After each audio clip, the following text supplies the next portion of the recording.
walking with it.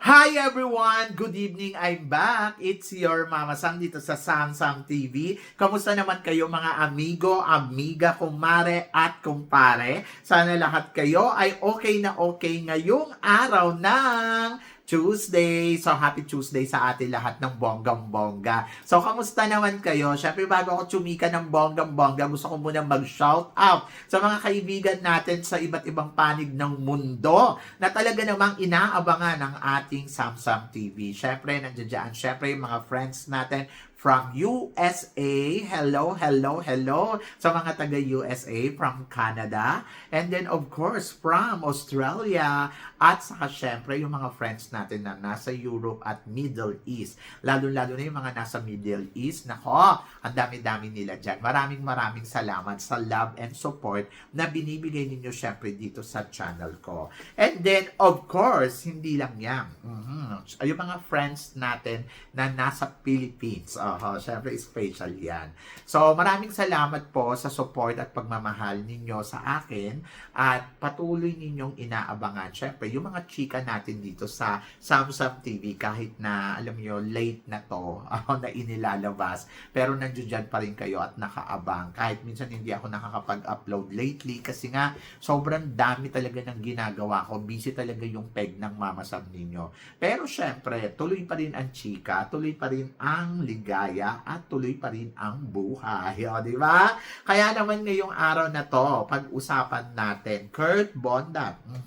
Si Kurt Bondat, after niyang manalo ng Mr. International, bakit daw walang ganap at eksena? Hindi ko alam. Sa totoo lang, sabi ng ganun may nagsabi nga sa akin, dapat daw ang pinanalo na lang daw si Mr. Korea kasi daw, si Mr. Korea daw, yung second runner-up, di ba? Matunog kasi noon during that time nila na itong si Mr. Korea ang mananalo Mr. International.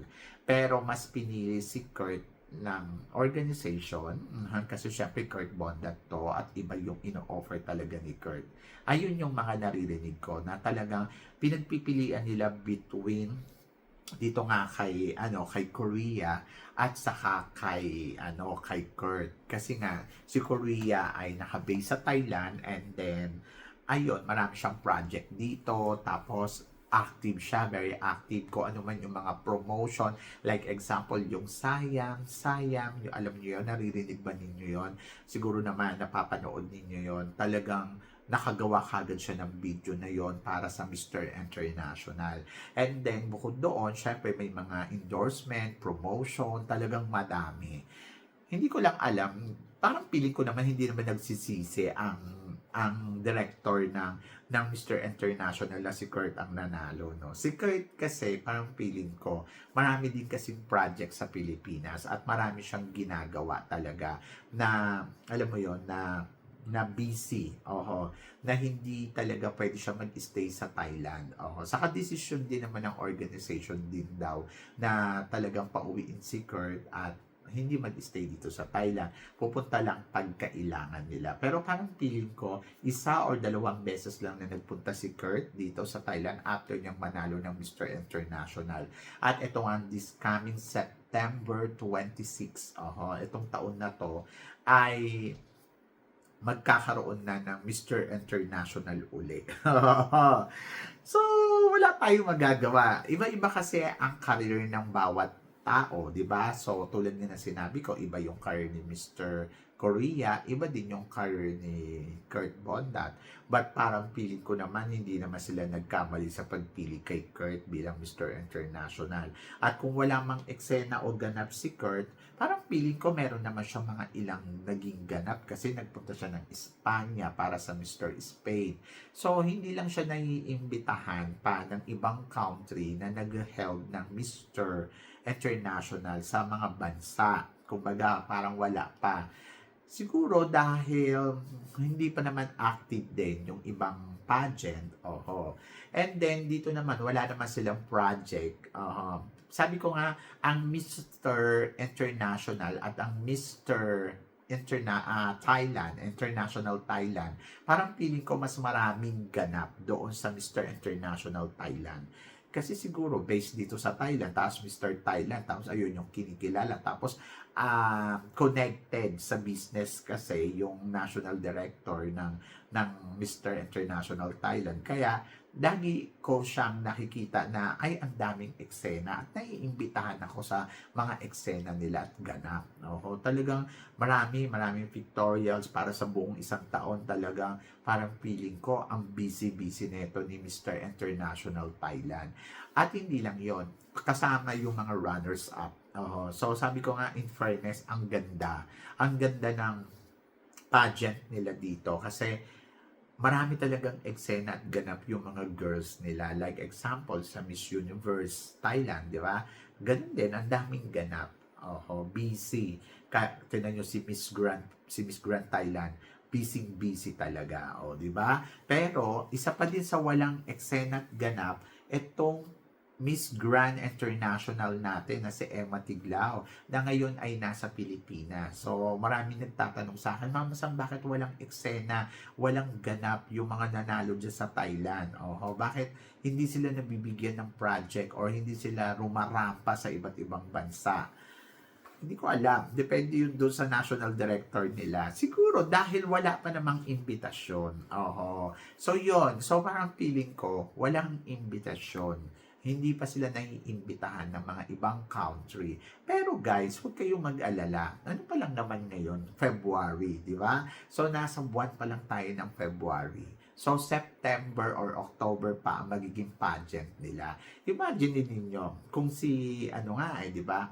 Tawag dito, si CJ Opiasa, bago siya rumampa ng bonggang-bongga ay tawag dito, bago siya rumampa ng todo-todo ay anong buwan na ba? So parang ilang buwan na lang matatapos na yung reigning niya. Nag-start siya ng papunta sa iba't ibang bansa, month of July, June, di ba? So yun, June, July, August, ayun umarkada ng bonggang-bongga sa iba't ibang country. So it's not too late for them. Kumbaga parang maaga pa at hindi pa naman natatapos yung reigning nila. Sa Mr. International, talaga bihira lang yung invitasyon. Hindi naman sa lahat ng oras ay lagi silang iniimbitahan. Pero sa Miss Grand, naniniwala ako na kasi yung nag-usap kami ni Emma, sabi niya by next year, sabi niya, Mama Sam, magiging busy na ako kasi pupunta na ako sa travel sa iba't ibang bansa. So parang feeling ko kung ano yung na-hit ni CJ Opiasa bilang reyna ng Miss Grand, may hit din yun ni Emma Tiglao. Ngayon nga mas mahaba yung duration ng kanyang pagiging reyna, di ba? Kumbaga parang marami siyang pwedeng gawin. So ayun, hindi lang siguro siya busy. Sa ngayon, pero umaasa ako na siguro sa buwan ng May, pagdating ng May, June, July, ayan na, magiging busy na ang Emma Tiglao at rarampa na yan sa iba't ibang bansa.